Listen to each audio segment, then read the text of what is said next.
മുത്തശ്ശൻ കണ്ടിട്ടുണ്ടോ ആദ്യത്തെ തൃശൂർ പൂരം? ആദ്യത്തെ തൃശൂർ പൂരോ? അതൊക്കെ കുറെ കൊല്ലം മുമ്പല്ലേ മോളെ. ഒരു 1796-98 സമയം. അന്ന് തൃശൂരിൽ നിന്നും കുറെ ദേശങ്ങൾ ആറാട്ടുപുഴ പൂരത്തിന് പങ്കെടുക്കാൻ പുറപ്പെട്ടു. പക്ഷേ ആരും ഒട്ടും പ്രതീക്ഷിക്കാത്ത നേരത്ത് ഒരു ഭയങ്കര മഴ.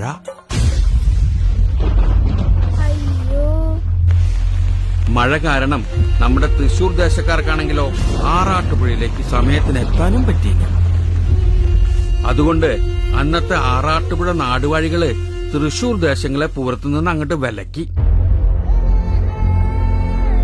ഒരുപാട് ആശിച്ചു പോയ പൂരത്തിന് പങ്കെടുക്കാൻ പറ്റാത്ത വിഷമം തൃശൂർക്കാർ ഓടി വന്ന് പറഞ്ഞത് അന്നത്തെ കൊച്ചി രാജാവായിരുന്ന രാമവർമ്മ കുഞ്ഞിപ്പിള്ള തമ്പുരാനോടായിരുന്നു.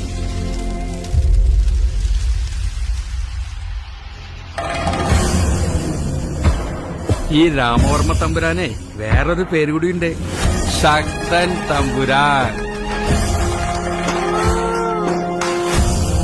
ദേശക്കാരുടെ സങ്കടം കേട്ടിട്ട് തമ്പുരാൻ പറഞ്ഞു, സങ്കടപ്പെടാണ്ടിരിക്കുക, പൂരം ഇനി നമ്മൾ നടത്തും. ഈ ലോകം മുഴുവൻ പൂരം കാണാൻ ഇനി നമ്മുടെ മണ്ണിൽ വരും.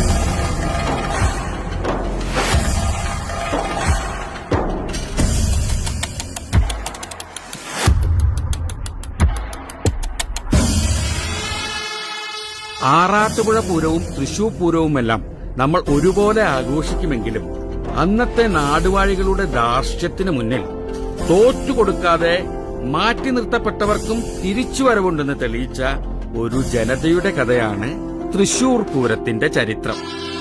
അതിന് നേതൃത്വം കൊടുത്ത മഹാനായ ഒരു രാജാവിന്റെയും കഥ.